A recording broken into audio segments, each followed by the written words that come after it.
현재 금융위기 2007년 이후로 최고치를 찍었습니다. 채권 시장은 현재 붕괴 중에 있는데 현재 주식 시장은 최고치를 찍고 있습니다. 이 하우스는 사실상 이번의 사태로 인해서 거시 경기 침체가 올 것이다라고 얘기하고 있습니다. 왜냐? 네, 안녕하십니까 여러분. 현명한 투자의 길잡이 제임스 인사드립니다. 다들 연휴 잘 보내셨는지 모르겠습니다. 저는 연휴 동안에 헤드라인을 또 장식했던 뉴스가 이제 당연하겠지만 미국과 이란의 휴전 협상에 대해서. 근데 지금 현재 이 휴전 협상에 대해서 이게 그래서 트럼프 말만 들으면 될 것 같다. 그래서 곧 협상이 타결이 될 거다라고 하는 뉴스도 있는 반면 협상이 난항을 겪고 있다라는 뉴스도 있고요. 심지어 오늘 아침에 특히나 한국 시장에 개장을 할 때 미국이 또 한번 이란을 공습하는 일이 벌어졌죠. 그래서 현재 이 전쟁의 휴전 협상이 어떻게 되는 것이냐 라고 하는 게 많이들 궁금하실 거고, 그래서 현재 어디까지 됐고 언제 이 전쟁이 끝나는 것이냐 라고 하는 게 많이들 궁금하실 텐데요. 오늘 제가 그 모든 정보들을 취합을 해서 가져왔습니다. 그래서 영상이 조금 길어질 수 있는데요, 끝까지 시청하시면 이번 미국과 이란 전쟁에 대해서 완벽하게 이해할 수 있으실 거라 말씀드리고 싶어요. 그래서 영상이 좀 길겠지만 끝까지 시청해주시면 감사드리겠다 라는 말씀을 일단 드리면서 한번 들어가 보겠습니다. 일단 한눈에 좀 말씀을 드려보겠습니다. 일단 전쟁이 시작된 게 2월 28일 날 시작이 했어요. 미국이 장엄한 분노라는 이름을 붙이면서 시작을 했죠. 이때 이스라엘이 동시에 참전을 해서 이란 본토에 대규모 폭격을 단행을 했고요. 그리고 최근에 휴전을 맺었습니다. 휴전을 맺은 상태에서 휴전을 연장하냐 마냐, 그리고 결국에 종전까지 가느냐라고 하는 이제 이런 내용으로 계속 다투고 있고, 이번 주말에 카타르 도하에서 14개조의 그 항을 가진 양해각서 MOU를 기준으로 휴전 협상이 진행 중에 있다. 그리고 이게 타결까지 갔다라는 그런 뉴스들이 나오고 있는데, 월가의 의견을 종합해 보면 결론 말씀드리면 양측의 근본적인 이해 충돌로 타결 전망은 아직도 불투명한 상태다. 그렇기 때문에 확실하게 뉴스 기사에서 정말로 체결이 되었다라고 하기 전까지는 타결이 될지 안 될지는 아무도 모른다. 그리고 타결이 될 확률이 일반 대중이 보는 것보다는 낮다라는 말씀을 드려야 될 것 같고, 그리고 사실상 이게 타결이 된다고 하더라도 물리적인 석유의 흐름, 그러니까 이 타결이 된다고 해서 호르무즈가 열리게 될 텐데, 그럼 이 호르무즈가 열렸을 때 실제로 석유가 흘러서 이 석유의 흐름이 정상화되는 게 언제냐가 핵심인데 생각보다 그것이 지연될 수도 있다. 그렇기 때문에 현재 원유가 고가 기준으로 봤었을 때 전쟁이 발발한 이후로 130 근처까지 간 적이 있었는데, 그 이후로 현재 급락을 해서 100불에 내려왔었거든요. 근데 그럼에도 불구하고 아직까지 97불대입니다. 이게 내려왔는데 97불대다. 전쟁 시작했을 때 원유가 60불대였거든요. 근데 여전히 1.5배 이상 늘어난 수치죠. 그죠?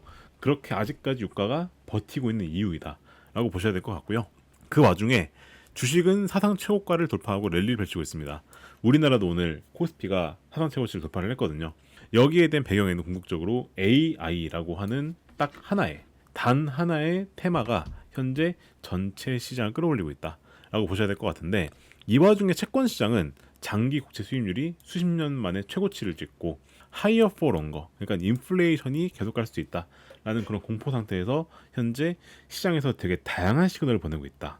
자, 그럼 이런 상황에서 어떻게 우리는 대비해야 되느냐라는 말씀을 오늘 좀 드리려고 합니다. 자, 우리가 다시 한번 이 전쟁의 여파가 얼마나 컸었는지를 한번 좀 생각을 해보도록 하겠습니다. 사실 이거는 그 대부분의 그 유튜브에서 다루지 않는 내용인데요. 이번 그 전쟁이 사실상 3개월 차에 지금 접어들었고요. 그러다 보니까 이 전쟁의 규모가 얼마나 큰가라는 거를 좀 생각할 필요가 있는데, 2월 28일 날 시작한 전쟁입니다. 그리고 여기에는 사실상 미국이 가지고 있는 압도적인 공중 전력들이 다 동원됐어요. 뭐 B1, B2, 뭐 F-22, F-35 모든 것들이 다 동원이 되었고요.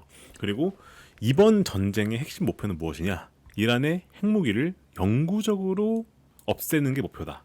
그러니까 이란은 절대 핵무기를 가질 수가 없다라고 하는 게 사실상 목표였거든요.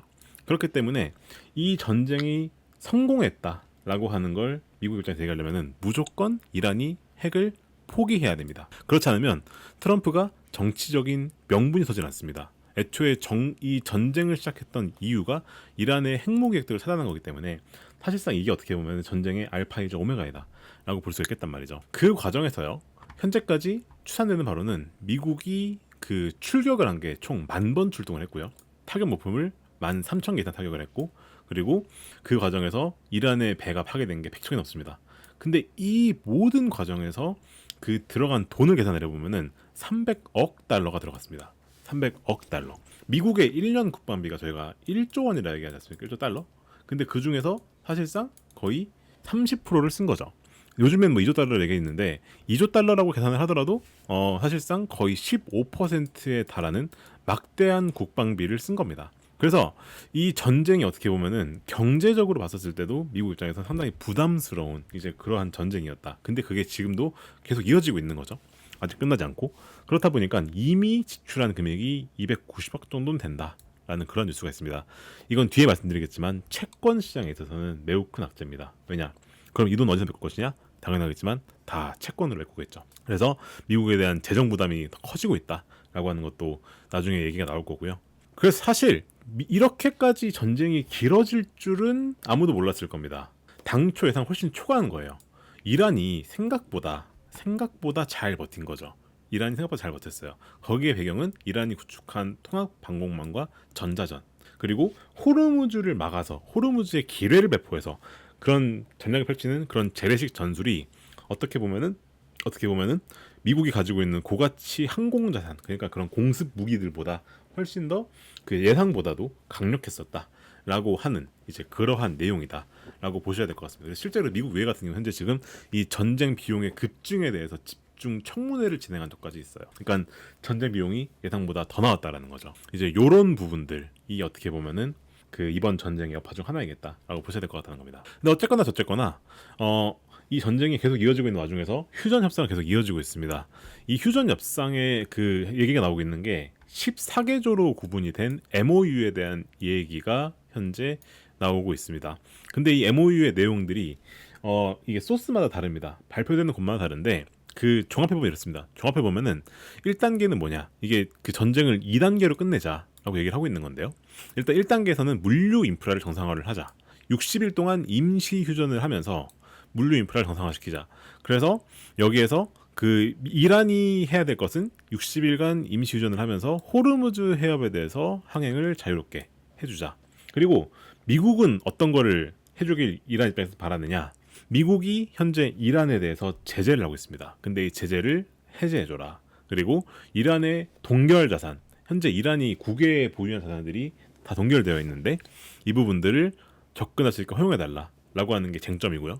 그리고 고농축 우라늄, 그러니까 이란이 가지고 있는 핵무기를 만들 수 있는 그 우라늄에 대해서 어떻게 처리할 것인가 라고 하는 것을 논의를 하자라고 이렇게 제안을 하고, 그리고 이 전쟁의 알파이자 오메가인 핵무기와 관련해서는 이거는 2단계에서 논의하자. 사실 그래서 이것 때문에도 시장이 좀 우려하고 있는 부분이 사실 이게 휴전이 되는 것도 말 그대로 임시적인 거고 60일간의 임시인 거고, 그 안에 아까 말씀드렸던 이 핵무기에 대해서 심도 있게 다시 논의를 하자. 그래서 정치적으로 지나는 핵 문제는 별도로 분리해서 처리하자. 그래서 이렇게 하려는 이유는 어떻게 보면 호르무즈가 지금 막혀있기 때문에 세계 경제가 지금 사실상 거의 마비 상태에 놓이지 않습니까?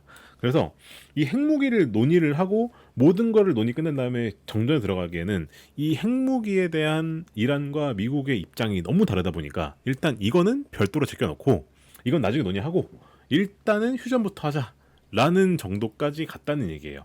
되게 실용주의적 접근인 거죠. 근데 반대로 말하면 이 이란과 미국이 가지고 있는 이 핵이라는 거에 대해서 얼마나 입장차가 큰지를 간접적으로 보여준 사례이다 라고 얘기할 수 있습니다. 그래서 현재 5월 말 기준으로 카타르 도하에서 협상이 주로 이루어지고 있는 것 같은데, 트럼프는 대부분 낙관론적인 얘기들을 하면서 주식시장을 부양하고 있고요. 그리고 그 루비오 국무장관 같은 경우는 협상을 실패했을 때는 이란을 다른 방식으로 대할 수도 있다라고 경고를 하고 나서고 있습니다. 그리고 이제 그 중간에서 카타르, 사우디, 오만 이런 데서 계속 중재를 해주고 있고요. 이제 이러한 상황이다라고 보셔야 될 것 같습니다. 자, 이제 미국과 이란의 각각의 입장을 다시 한번 나눠서 보겠습니다. 일단 이란 입장에서는 이런 요청을 하고 있습니다. 아까 말씀드렸던 것처럼 현재 그 이란의 자산, 미국, 그러니까 외국에 있는 이란 자산이 현재 120억 달러 정도가 동결되어 있습니다. 엄청나게 큰 규모죠. 근데 이것을 풀어달라. 그게 최우선 선결 조건이다. 그래서 1단계 합의에서 아까 말씀드렸던 이 1단계 임시 휴전 단계에서 이란에게 그 지금까지 동결했던 자금들을 풀어달라라고 하는 게 이란의 핵심 요구사항이고요. 그리고 핵시설이나 이런 걸 처리에 대해서는 이 IAEA라는 게 있습니다. 이게 국제 원자력 기구거든요. 근데 이 국제 원자력 기구의 통제를 거부하겠다. 그리고 이걸 처리하는 방법에 대해서는 미국이나 이런 사람들의 요구를 수용하지 않을 거고 우리 나름대로 처리하겠다라고 얘기를 하는 겁니다. 근데 이따 말씀드렸지만 미국 입장에서는 이 말을 믿을 수가 있느냐? 우리가 감시하지 않으면 니네가 핵무기 처리했다는 사실을 어떻게 입증할 거냐라고 나오고 있는 거고요. 여기에서 사실상 그 이 통제가 하면 안 된다라고 하는 거를 1단계에서 이란이 얘기하고 있기 때문에 이 부분도 상당히 어려움을 갖고 있다 보셔야 될 것 같습니다. 근데 여기서 이란이 머리를 되게 잘 쓴 게 이 핵무기를 처리하는 거에 대해서 중국이 보증을 하겠다라고 얘기를 하고 있습니다. 즉 중국이 보증을 서서 중국이 어떻게 핵무기를 처리하는지 볼 테니까 이제 핵무기를 처리하는 걸 믿어주고 이제 휴전하자는 거죠. 그리고 동결 풀어주고. 근데 사실상 이게 어떻게 보면은 중국이라고 하는 미국의 어떻게 보면은 적대시 관계에 있는 국가를 끌어들여서 이 중국의 국제적 위상을 강화하려는 그런 것도 같이 깔려 있는 겁니다. 그래서 미국 입장에서도 사실상 이것도 좀 받아들이긴 어려운 그러한 제안이 되는 거죠. 미국은 이 제안들에 대해서 어떠한 딜레마를 가지고 있느냐? 트럼프 입장에서는요. 트럼프가 계속해서 오바마가 맺었던 핵 합의에 대해서 비판을 합니다. 오바마가 그 집권할 당시에 이란과 핵 합의를 맺었었는데 사실상 그게 거의 의미가 없었다는 그런 평가들이 많아요. 그러니까 어떻게 보면은 이란 요구했던 사항들 다 들어줘가지고 이란이 지금까지 계속해서 우란 노출하고 있었다. 그래서 나는 이번에는 오바마가 했던 합의처럼 그렇게 나이브한 합의를 하지 않을 것이고 제대로 합의할 것이다 얘기하고 있거든요. 근데 트럼프 입장에서는 이러한 조건들은 받아들이기가 어려운 거죠. 실제로 공화당 내부에서 의회와 군부 그런 공화당 강성파들 그게 트럼프를 지지한 핵심 세력 중 하나인데 이제 그런 세력들에서도 이러한 합의 조건은 받아들이기가 어렵다라고 얘기를 하고 있습니다. 그리고 또 하나 이란이 또 얘기하는 게 레바논 전선 등에서도 포괄적 휴전을 하자라고 하고 있는데 이스라엘이 그걸 싫어합니다. 그 부분도 있고요. 그리고 이번에 이따가 말씀드리겠지만 아브라함 협정이라고 하는 이스라엘 국가들이 요청하고 있는데 이 부분과도 사실상 이 부분이 좀 충돌을 하는 부분들이 있어요. 그러다 보니까 이 이란의 요구, 이란 요구하는 자산 해제, 중국 보증 이런 것들과 미국의 요구, 핵 폐기, 호르무즈 복원 이런 것들이 사실상 근본적으로 충돌하는 상황입니다. 그래서 1단계 합의조차도 지금 제대로 되고 있지 않은 게 사실상 이러한 요인들 때문에 그러하다라고 보셔야 될 것 같습니다. 자, 트럼프의 입장에서는 이제 아까 말씀드렸던 이 이란의 요구에 대해서 어떻게 대처하고 있느냐. 이제 트럼프 SNS죠. 트루스 소셜에서 합의가 대부분 타결되었다라고 하면서 딱깔나게 유포를 하고 있습니다. 근데 그러면서 이런 얘기를 하고 있어요. 위대하고 의미 있는 거래가 될 것이다. 이렇게 강조하면서도 이란이 요구를 수용하지 않으면 최후 통첩할 것이다 라고까지 얘기하고 있습니다.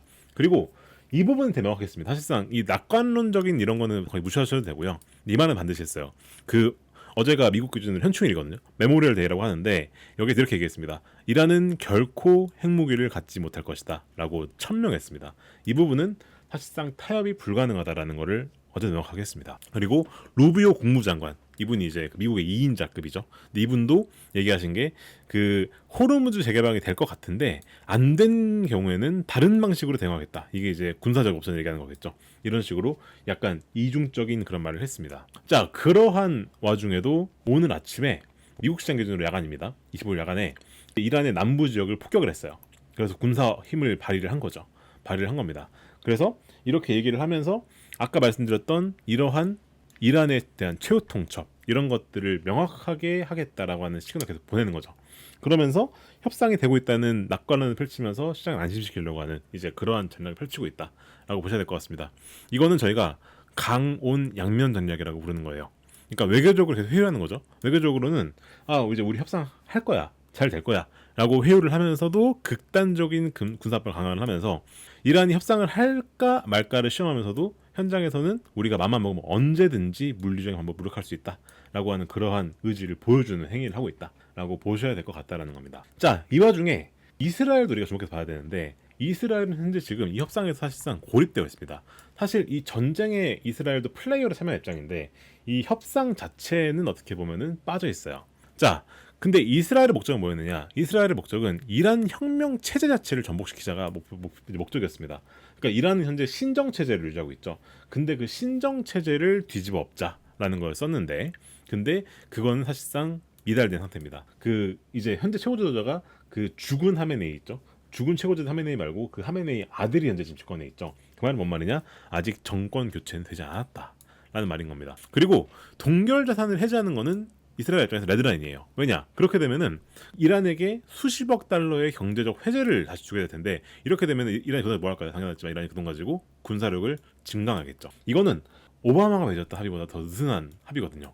그래서 이거는 절대 불가능하다라고 얘기하고 있고, 근데 이런 것들을 얘기하고 싶은데 현재 협상 과정에서 철저하게 패싱되어 있다, 소외되어 있다라고 얘기를 합니다. 자, 그래서 현재 이 이스라엘 내부에서도 현재 자기들이 협상 과정에 소외되고 있어서 불만이다라는 이제 그러한 말들이 나오고 있단 말이에요. 그러면 당연하겠지만 이러한 메시지가 미국에 갈까 안 갈까요? 가겠죠. 그러면 협상에 당연하겠지만 이스라엘의 이 메시지도 갈 가능성이 커집니다. 왜냐하면 미국이 이스라엘을 무시할 수는 없거든요. 그래서 이런 부분들도 협상의 암초 중 하나이다라고 보셔야 될 것 같다, 말씀드려야 될 것 같습니다. 자, 그리고 이 와중에 우리가 또 하나 봐야 될 게 뭐냐, 이 전쟁이 지속되는 와중에 잠깐 나왔던 뉴스인데요, UAE가 오펙을 탈퇴했습니다. 이게 60년 만에 일어난 일이고요.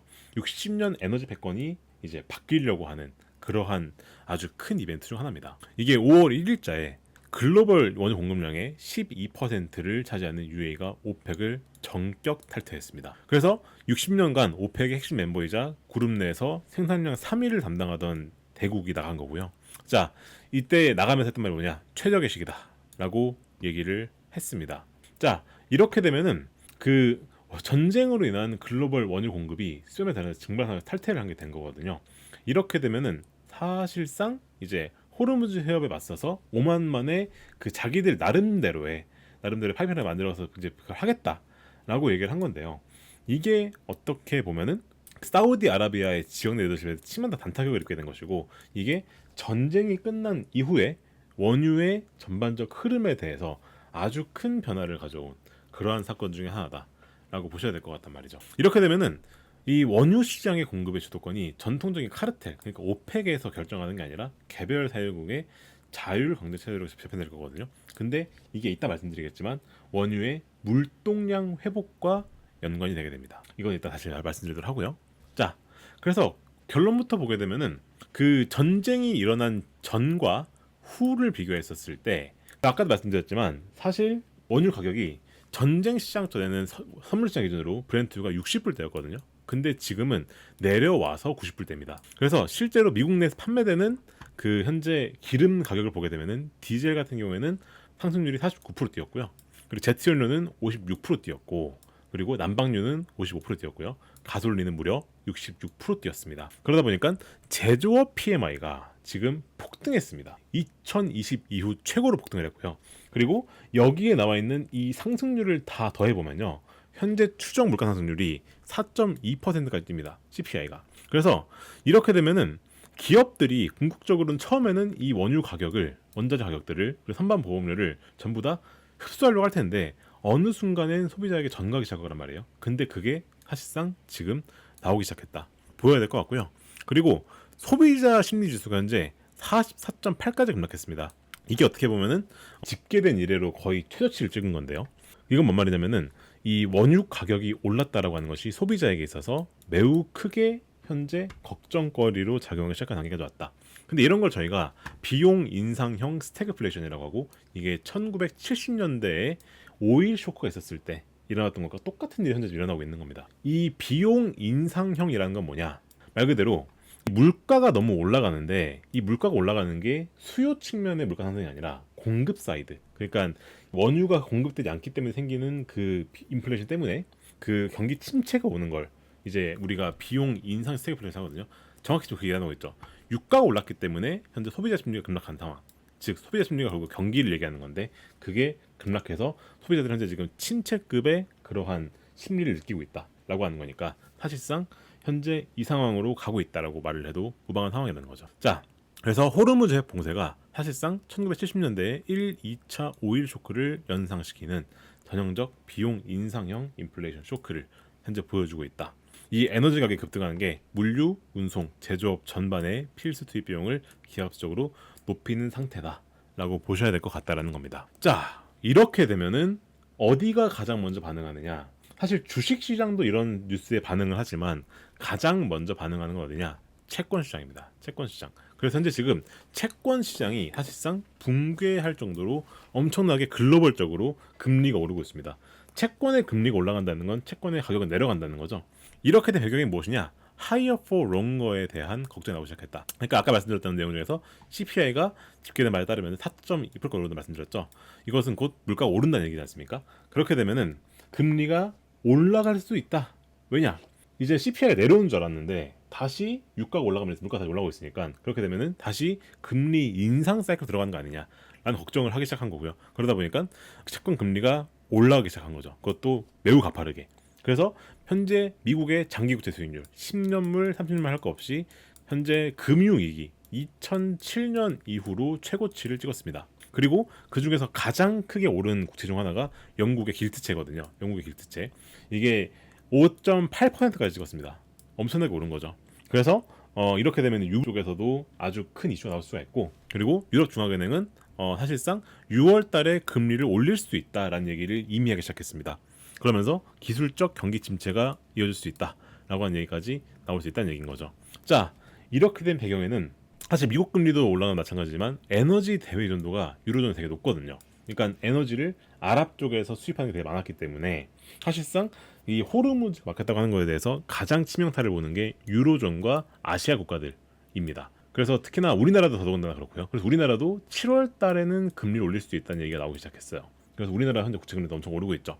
그래서 그 금리에 민감한 섹터가 그렇기 때문에 부동산 섹터, 한계 기업들, 그러니까 부채가 많은 기업들이거든요. 근데 이런 기업들은 사실상 현재 벼랑 끝으로 내몰리는 중에 있다. 그래서 그 인플레이션 제반에 지켰던 현재 지금 국채 시장으로 간 상태고 이미 국채 금리가 오르기 시작했습니다.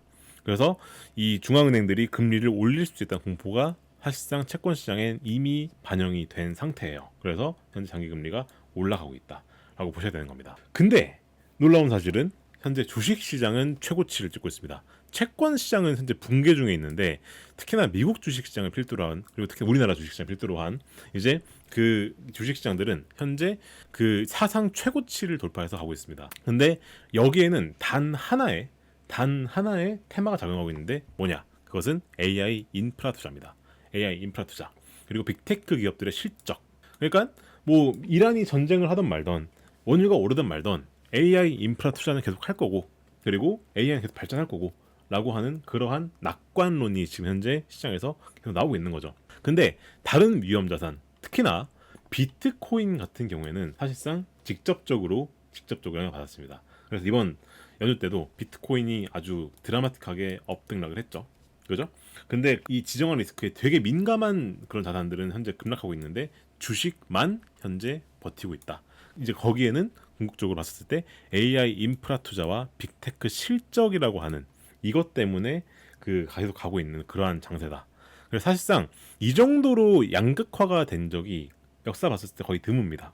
그러니까 현재 채권 시장은 거의 투명하게 일어나고 있는 상황이라서 이렇게 되면은 주식 시장이 걱정할 만도 한데, 근데 주식 시장은 현재 지금 이 AI 테마 때문에 계속 달리는 이제 이러한 일이 계속 일어나고 있는 거죠. 사실 근데 이거는 어떻게 보면은 왜곡된 결과물이고 언젠가 이 왜곡은 해소가 될 수밖에 없다라는 말씀 드려야 될 것 같아요. 그 얘기는 이따가 드리는 걸로 하고요. 그럼 넘어가 보겠습니다. 자, 궁극적으로 이 전쟁에 대해서 가장 중요한 거는 그래서 이 원유가 어떻게 될 것이냐 라고 하는 게 가장 중요한 부분이 될 것 같거든요.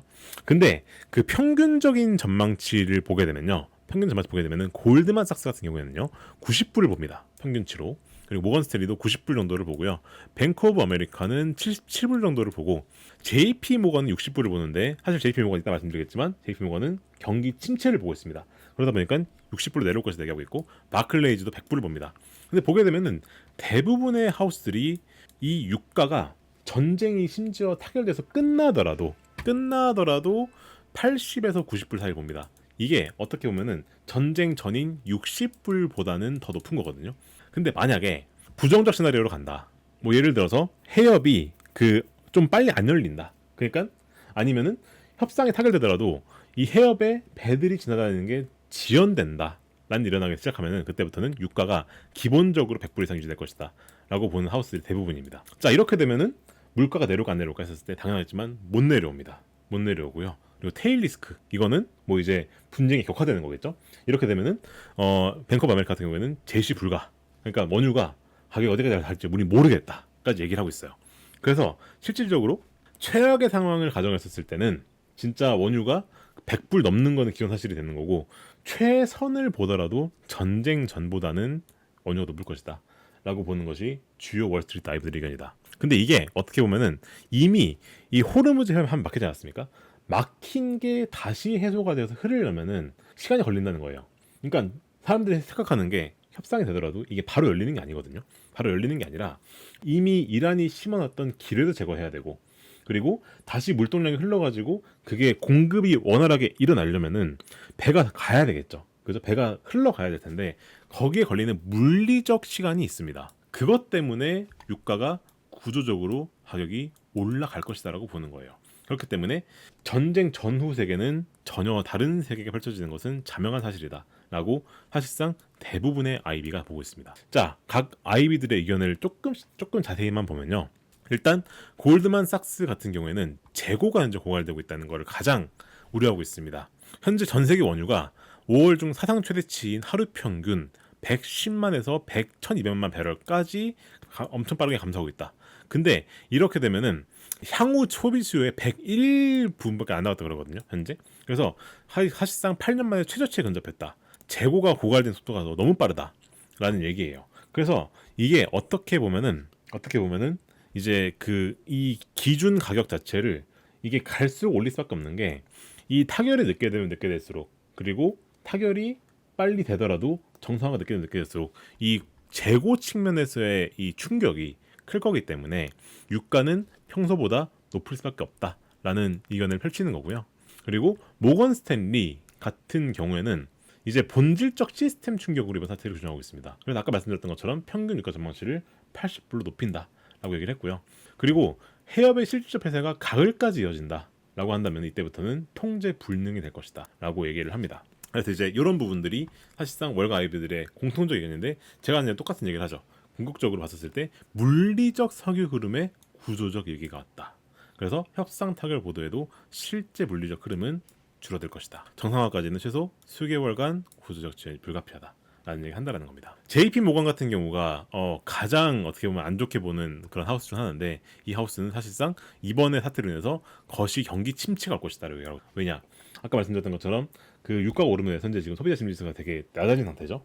그런 상황이기 때문에 경기 침체는 사실상 기정사실이다 라고 얘기를 하고 있어요. 그리고 시티나 바클레이즈도 사실상 비슷한 얘기를 하고 있고요. 그래서 이제 어떻게 보면 이번 전쟁이 이 금융시장 그리고 전 세계 거시경제에 미치는 영향은 상당히 방대하다라고 이미 봐야 되는 게 어떻게 보면은 냉정한 판단이겠다라고 말씀을 드려야 될 것 같은 말씀. 자, 결론입니다. 지금까지 제가 되게 길게 말씀을 드렸는데요, 종합해보면 이렇게 되는 거죠. 자, 사실상 보도가 나오는 얘기에 따르면 14개조 MOU 초안 타결이 임박이 되었다라고 얘기를 하는데, 실질적으로 봤었을 때 이 MOU 타결이 임박했다라고 하는 것도 퀘스천 마크가 있다. 왜냐? 실질적으로 미국과 이란이 가지고 있는 핵심 쟁점들이 아직도 첨예하게 대립하고 있다. 그렇기 때문에 이게 타결이 될지 안 될지 아직까지 잘 모르고, 근데 타결이 된다고 하더라도 원유의 물리적 공급 정상화까지 시간이 꽤 걸린다. 근데 단지 그것을 아직 시장이 인지를 못하고 있을 뿐이다. 그렇기 때문에 에너지에 대해서, 이 에너지 가격의 오름으로 인해서 시장에 오는 충격은 우리가 무시하면 안 된다라고 말씀을 드려야 될 것 같다는 거고요. 그러면은 그 시장은 언젠가 이것을 비선형적으로 재평가가 될 것이다. 이게 무슨 말이냐면 이런 말인 겁니다. 현재는 근데 시장이 이러한 리스크들에서 아예 걱정을 안 합니다. 왜냐? 다들 지금 AI 인프라 투자가 많이 늘어나고 있다라고 하는 거에 다들 빠져 있거든요. 그래서 현재 주식시장은 고가를 찍고 있죠.